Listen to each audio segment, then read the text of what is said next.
जय हिंद। मैं हूं जितेंद्र दीक्षित। जितेंद्र दीक्षित की अंडरवर्ल्ड डायरी में आपका स्वागत है। मैं फिर एक बार हाजिर हूं मुंबई अंडरवर्ल्ड से जुड़े एक और किस्से के साथ।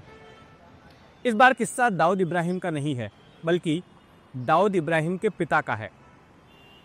ये वाकया ऐसा है जिसमें कि दाऊद इब्राहिम के पिता ने एक पत्रकार और उसके फोटोग्राफर की किडनैपिंग कर ली। अब तक सुनते आए होंगे कि डी कंपनी के ऊपर आरोप लगते रहे हैं, किडनैपिंग के, हत्या की कोशिश के। लेकिन दाऊद के पिता इब्राहिम कास्कर से जुड़ी ये कहानी शायद पहले आपने नहीं सुनी होगी। दरअसल मामला जुड़ा है एक उर्दू के पत्रकार शराफत खान से। शराफत खान ये 73 साल के पत्रकार हैं। बॉम्बे प्रेस नाम का एक अखबार निकालते हैं मुंबई के ग्रांट रोड इलाके से। और ये कहानी है 1986 की, उस हफ्ते की जिस हफ्ते दाऊद इब्राहिम मुंबई छोड़कर दुबई भाग गया था। अब इन्हीं शराफत खान को और इनके फोटोग्राफर को इब्राहिम, जो कि उस वक्त मुंबई पुलिस में कांस्टेबल हुआ करते थे, उन्होंने डी कंपनी के बाकी के सदस्यों के साथ अपनी गिरफ्त में रखा था, किडनैप करके रखा था। इन्हें तो 8 घंटे रखा, लेकिन इनके साथ जो फोटोग्राफर था उसको 4 दिनों तक कैद में रखा गया था। अब इन दोनों को कैद में किसी रैंसम की वजह से, किसी फिरौती के लिए, पैसों के लिए नहीं रखा गया था, बल्कि उस कंसर्न की वजह से ये वाकया हुआ था, जो आमतौर पर हर पिता का अपने बेटे की सुरक्षा को लेकर होता है। इब्राहिम कास्कर चिंतित थे कि इन पत्रकार और इनके फोटोग्राफर की वजह से उनके बेटों की जान को खतरा बनाया है। तो ये पूरी कहानी क्या थी, ये मैं चाहता हूँ कि आप खुद शराफत खान से ही सुने। 73 साल के पत्रकार हैं और हाल ही में इनकी किताब आई है बम्बई के डॉन। तो इसमें इन्होंने कई सारे मुंबई अंडरवर्ल्ड से जुड़े अनसुने किस्से लिखे हैं। तो इन्हीं से जुड़ी ये कहानी है। तो सुनिए शराफत खान से जब मैंने मुलाकात की तो उन्होंने इस वाक्य के बारे में क्या बताया। ये इस तरह हुआ कि मैं उस वक्त, ये 1996 की बात है, कि जब मैं अखबार आलम में काम करता था, उसके लिए क्राइम रिपोर्टिंग करता था, तो उस वक्त टाइम्स ऑफ इंडिया के एक जर्नलिस्ट थे, पत्रकार थे, जिनका नाम था जॉय रिफल। जॉय रिफल मेरे पास आए, मुझसे मुलाकात की और उन्होंने ये कहा कि मैं दाऊद इब्राहिम पर एक स्टोरी कर रहा हूं और मुझे उसमें आपकी मदद चाहिए। मैंने कहा ठीक है, क्या चाहिए ये बताइए मुझे। बातचीत हुई। उसके बाद में जॉय रिफल ने ये कहा कि मुझे उसके गैंग के लोगों के कुछ फोटोग्राफ चाहिए और उनकी जानकारी चाहिए। मैंने उनको बताया कि ठीक है, मैं फोटोग्राफ का इंतज़ाम करता हूं और बताता हूं कि किस तरह से आपको फ़ोटो मिल पाएंगे और किस तरह से आपको स्टोरी में मेरी मदद मिलेगी। तो होता यह है कि मैंने जावेद एहतशाम नामी एक प्रेस फोटोग्राफर थे, उनसे कांटेक्ट किया, जो मेरे लिए काम करते थे और अखबार आलम के लिए भी प्रेस फोटोग्राफी करते थे। उन्होंने कहा ठीक है, मैं फोटोग्राफ लेकर आता हूं, लेकिन वो हाल के तो नहीं होंगे, पहले के होंगे, पार्टी के होंगे, शादियों के होंगे। इस तरह से मैंने जावेद एहतशाम को तैयार किया। जावेद एहतशाम तैयार हो गए और उन्होंने, उनके पास जितने फोटोग्राफ थे, जिसमें खालिद पहलवान, हनीफ कुत्ता या हनीफ मोहतरम, और उसके साथ साथ दाऊद इब्राहिम, और साथ में उनके भाई इकबाल कास्कर, नूरा कास्कर और अनीस, सभी के फोटो जावेद एहतशाम ने अखबार आलम के ऑफिस में लाकर दिए। मेरे साथ में उस वक्त क्या था कि असलम किरतपुरी भी काम करते थे और मैं भी, और हमारे साथ में और एक और क्राइम जर्नलिस्ट थे जिनका नाम था सईद हमीद।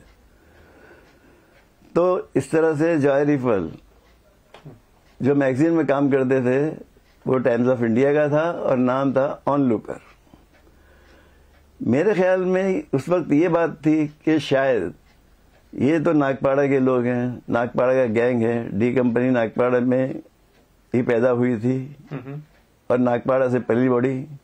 जावेद एहतशाम ने फोटोग्राफ उसके शादी के लिए थे और साथ साथ ही उन्होंने पार्टियों के भी कुछ फोटोग्राफ थे, जिसमें मैंने बताया ना कि किस किस के थे और किस तरह से फोटो मेरे पास आए। तो हमने पूरी कहानी, दाऊद किस तरह बढ़ा, दाऊद ने किस तरह से शुरुआत की, किस तरह से उसका गैंग आया और किस तरह से दाऊद इब्राहिम का गैंग पठान गैंग से टकराया, वो सारी मालूमात मैंने ऑन लुकर के जाय रिफल को दी और उन्होंने सारा मामला नोट कर लिया। तो हुआ ये कि मैं ये समझता था कि ये नागपाड़ा की गैंग ये तो उर्दू वाले हैं, ये अंग्रेजी क्या जानते होंगे, अखबार नहीं पढ़ते होंगे, आपको ऐसा लगा होगा। जी, ये तो हिंदी या बहुत से बहुत हिंदी में जाएंगे और खास तौर से उर्दू अखबार ही चलते थे उस जमाने में, जिस जमाने की मैं बात कर रहा हूँ। तो ये समझ लीजिए जितेंद्र भाई कि जैसे ही वो पब्लिश हुआ मामला, वो स्टोरी ऑन लुकर में जब ऑन लुकर में ये पब्लिश हुई तो उसके 2 दिन बाद ही धमाका हो गया और पूरी डी कंपनी में खलबली मच गई कि ये क्या हो गया, किसने छापा, कौन है, पकड़ के लाओ, ये करो। ये वो वक्त था जब उसका उरूज का टाइम था। ऐसा वक्त था कि दाऊद गैंग जो भी चाहती बंबई में करती थी, उसको कोई नहीं रोक पा रहा था। मतलब दाऊद गैंग स्थापित हो चुकी थी मुंबई के अंडरवर्ल्ड। जी हाँ। और ये जो फोटो छपा था उस अखबार में, किस तरह का फोटो था जिसकी वजह से दाऊद को इतनी आपत्ति हुई कि मेरा ये फोटो अखबार में कैसे छप गया? बाद में तो बड़ा शौकीन हो गया था दाऊद फोटो खिंचाने के।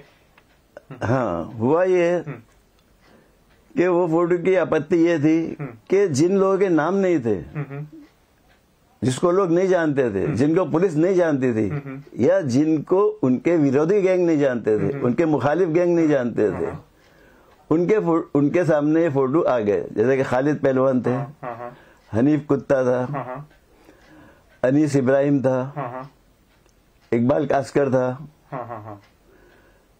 इकबाल मिर्ची था।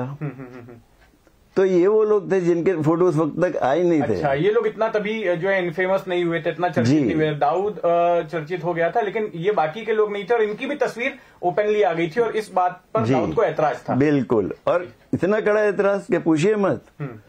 उन्होंने अपने सारे लोग दौड़ा दिए इस मामले को कि पूछो, पकड़ो, कौन लोग हैं जिन्होंने ये फोटो और वो फोटो किसी शादी में ली गई थी। शादी में और पार्टी में 2-3 तरह के फोटो थे।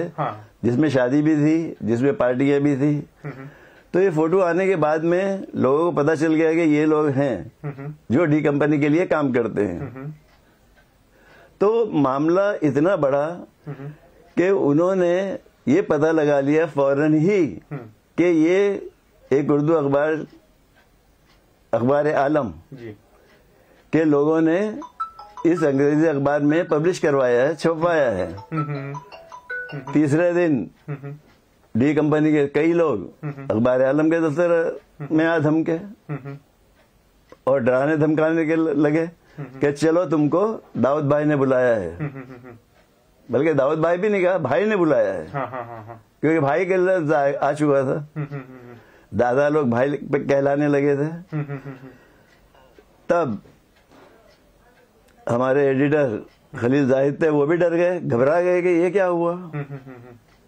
किसी की हिम्मत नहीं थी उस वक्त कि दाऊद के सामने या उनकी गैंग के सामने कुछ बोल सकता, क्योंकि पठान गैंग और इनमें गैंगवार चल रहा था और खून खराबा था। तो दहशत थी इनकी और लोग मारे जा रहे थे। इकबाल नातिक मारा गया था, जो उर्दू अखबार का। पठान गैंग ने इकबाल नातिक नाम के पत्रकार की हत्या कर दी थी। पठान गैंग को ऐसा लग रहा था कि वो दाऊद के कहने पर पठान गैंग के खिलाफ लिख रहा था। जी बिल्कुल सही बात। तो इस तरह के मामले चल रहे थे। तो खलील जाहिद ने कहा उन लोगों से, डी कंपनी के लोगों से, कि भाई ठीक है, जिन लोगों ने काम किया है मैं उन लोगों को बुलाता हूं और आप देख लेना, उनसे बात कर लेना कि क्या बात है क्या नहीं है। ठीक है। तो अगले दिन उन्होंने आने का वादा किया। तो खलील जाहिद ने हमें भी बुला लिया कि भाई तुम आओ और अपना ये मामला क्लियर करो। डरते सभी थे और हम भी डरते थे। हिम्मत किसी में नहीं थी, सभी लोग डरते थे। तो हम पहुंचे अखबार आलम के ऑफिस में। शाम का शायद 7, 7:30 का वक्त था। जावेद एहतशाम को भी मैंने बुला लिया कि भाई देखो ऐसा ऐसा मामला है और बात जान पर आ गई है, मिलना बहुत जरूरी है वरना ये कुछ भी करेंगे। तो हम 7:30 बजे जब ऑफिस में पहुंचे तो हमसे पहले वो लोग इंतजार कर रहे थे कि ये लोग कब आएंगे। तो हमारे आते ही उन्होंने कहा कि आपको चलना है। भाई कहाँ चलना है? आप किसके ऑफिस में पहुंचे? अखबार आलम के। अखबार आलम के ऑफिस में पहुंचे तो वहां पर डी कंपनी के लोग पहले से आपका इंतजार कर रहे थे। जी हाँ। और आपके वहां पहुंचने के बाद आपको कहा कि आपको चलना है। आपको चलना है। हमने कहा कहाँ चलना है? हाँ। तो उन्होंने कहा बोरी मोहल्ला चलना है, भाई ने बुलाया है। बोरी मोहल्ला वही पाक मोड़िया स्ट्रीट? हाँ वही हाँ, मुसाफिर खाना। हाँ। जहाँ जो डी कंपनी का अड्डा था, जहां से वो सारी अपनी सरगर्मियां चलाते थे। तब खलील जायद ने कहा कि भाई आप जाइए और मामले को साफ कीजिए। तो मैं, जावेद एहतशाम और जरा हमने कहा कि भाई कोई और हमारे साथ कर दो, हमें भी खुद भी डर लग रहा था कि जाने क्या हो। तो खलील जायद ने फिर असलम किरतपुरी को हमारे साथ किया। तो हम 3 लोग उनके साथ एक गाड़ी में बैठकर उनके मुसाफिर खाना पहुंचे, जहां कई लोग हमारा इंतजार कर रहे थे, जिसमें खालिद पहलवान भी था, हनीफ कुत्ता भी था, और जो सबसे बड़ी बात थी वो दाऊद के पिता की थी, उनके वालिद की, इब्राहिम कास्कर की। वो खुद भी इंतजार कर रहे थे। तो इब्राहिम भाई ने हमें देखते ही पहले तो गालियां दी, गुस्सा किया और ये कहने लगे कि किसकी इजाजत से तुमने छापे ये फोटो? और हम तो पत्रकार थे, हमारा तो काम था इस तरह की स्टोरी करना या इस तरह खबरें देना, लोगों को क्राइम के बारे में बताना कि किस तरह से क्राइम हो रहा है। तो जॉय रिफल ने कहा कि देखिए ये स्टोरी मैंने की है, मैं जिम्मेदार हूं, इन्होंने मेरी मदद की है, इन्होंने मुझे कुछ जानकारियां दी, ये शराफत भाई हैं, इन्होंने जानकारियां दी, और ये जावेद एहतशाम है, इन्होंने मुझे फोटोग्राफ दिए। तो सभी लोग, जिसमें इब्राहिम कास्कर भी थे, दाऊद इब्राहिम के पिताजी, और हनीफ कुत्ता या हनीफ मोहतरम, जिनका नाम बाद में मोहतरम कर दिया गया, वो, और खालिद पहलवान, इन लोगों ने कहा नहीं आप बच नहीं सकते, क्योंकि आपने जो फोटोग्राफ छापे हैं, जो कहानी छापी, जो स्टोरी की है, इसमें आपका हाथ तो है, आपके साथ साथ में हमारे विरोधी गैंग का भी साथ है आपको। उन्होंने आपको कितने पैसे दिए, कितने रुपए आपने लिए जो ये फोटो छापे? क्या आपने इसलिए फोटो छापे कि हमारी शनाख्त हो जाए, हमें वो जान ले, हमें पहचान ले और हमारा गेम कर दें? गेम करने का मतलब होता है मार देना। हमने कहा नहीं, हमारा तो ये मतलब ही नहीं था, और जॉय रिफल का भी ये मतलब नहीं था। टाइम्स ऑफ इंडिया का वो उस वक्त का अच्छा मैगजीन था। तो जॉय रिफल सफाई देने लगे कि भाई देखो ये मकसद नहीं है, हमारा किसी से कांटेक्ट नहीं है, हम आपके विरोधी गैंग को तो जानते भी नहीं है, तो हम पैसे क्या लेते उनसे जब हमारी जानकारी में नहीं है वो आपके विरोधी गैंग। तो इब्राहिम भाई, मतलब जो दाऊद के पिताजी, वो मानने को तैयार नहीं। बोले नहीं, हम तो छोड़ेंगे नहीं, आपको छोड़ेंगे नहीं, किसी को भी। तब वो हनीफ कुत्ता आगे बढ़ा, उसने कहा कि देखिए मैं बात करता हूँ।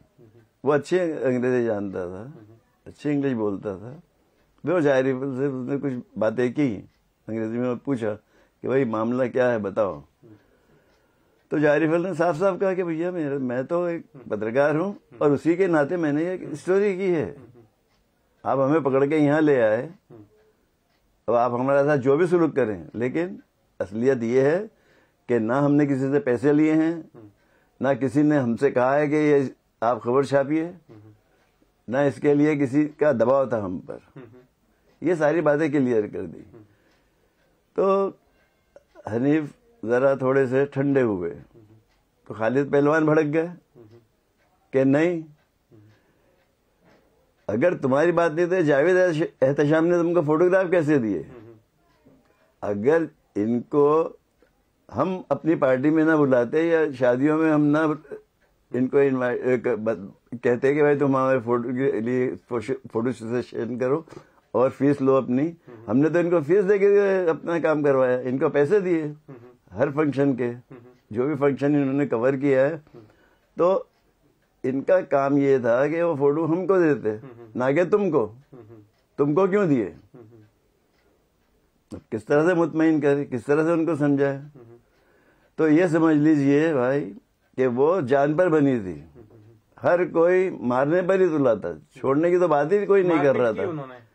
बस धक्के मुक्के थोड़े दिए, लेकिन ऐसा नहीं किया कि बहुत ज्यादा, हाँ ऐसा नहीं किया किसी ने टॉर्चर ज्यादा, लेकिन डराया धमकाया। उसके बाद में इनके इब्राहिम कासकर, दाऊद के पिताजी, वो तो मानने को तैयार नहीं। वो उनका ये कहना है कि नहीं, इनको छोड़ो ही मत, इनको पठान गैंग ने पैसे दिए हैं और हमारे फोटो छपवाए हैं। वो हमसे डायरेक्ट सवाल कर रहे थे कि आखिर तुमको क्या मिला, और हम बार बार सफाई दे रहे थे कि हमें कुछ नहीं मिला, हमने कुछ नहीं किया है। तो फिर आपके और उनके बीच में जब ये बातचीत हुई, उसके बाद आगे क्या हुआ फिर? उसके बाद में हमें कम से कम 8 घंटों तक बोरी मोहल्ला में रोका गया। वहां पे उनके अड्डे पे ही रखा गया। हाँ, न चाय न पानी न कुछ खाना, कोई चीज नहीं। इस तरह से कि जैसे कैदी को रखते हैं जेल में या पुलिस लॉकअप में रखती है कैदियों को या पकड़े जाने वालों को, इसी तरह से हमको एक जाली के दरवाजे में बंद कर दिया गया था। फिर 8 घंटे बाद, 7-8 घंटे बाद में फिर हमें निकाला। फिर हनीफ अकेला सामने आया कि बोले देखो भाई तो अभी निकल गए हैं यहां से और तुमने उनके बारे में ये छापा है, आइंदा आप ये छापेंगे नहीं, किसी भी तरह की स्टोरी करेंगे नहीं हमारे ताल्लुक से, ना अच्छी ना बुरी। आपके ऑन लुकर में कुछ भी नहीं छपना चाहिए। और हमें भी वार्निंग दी कि तुम्हारे अखबार आलम में भी कोई खबर नहीं आनी चाहिए कि आज क्या हुआ और हम लाए तुमको या हमने बात की तुमसे, ये कोई भी बात नहीं आनी चाहिए। फिर इब्राहिम कासकर फिर आ गए, दाऊद के पिताजी। वो बोले कि नहीं, तुमने जो छापा है ना, जॉय रिफल से वो बात कर रहे थे, जॉय रिफल को ये कह रहे थे कि देखो तुमने जो छापा है अब तुम खंडन करो, ये कहो फ्रंट पेज पे कि हमसे गलती हो गई है, हम माफी मांगते हैं, फ्रंट पेज पे माफी मांगो। जॉय रिफल भी परेशान कि यार इतना बड़ा मैगजीन माफी कैसे मांगेगा। उसने कहा देखिए ये माफी मांगने वाली बात जाने दीजिए, ये नहीं हो सकता, ये मानेंगे नहीं कोई भी माफी मांगने वाली बात। मेरी बात है, मैं चाहूंगा तब भी नहीं मांग सकता मैं माफी, क्योंकि ये छोटा मोटा मैगजीन नहीं है, टाइम्स ऑफ इंडिया का है। अच्छा, दूसरी बात उन्होंने कही कि एक काम और करो, आप जितने भी फोटोज हैं और नेगेटिव्स हैं इसके, ये सब हमें वापस ला के देना है आपको। जो छपा है उसके सारे फोटो और सारे नेगेटिव, उस वक्त नेगेटिव होते थे और फोटो होते थे। तो फिर हामी भर ली जॉय रिफल ने कि मैं लाके दे देता हूँ